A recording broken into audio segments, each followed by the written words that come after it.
बेटियां। पता ही नहीं चलता कब इतनी बड़ी हो जाती है।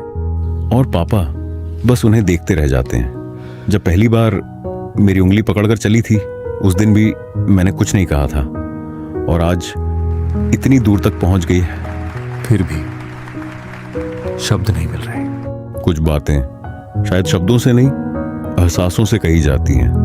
हर केक एक नई शुरुआत से बनता है, ताजा, साफ, दिल से, क्योंकि कुछ बातें सिर्फ आपके लिए बनाई जाती हैं। जो मैं कभी कह नहीं पाया,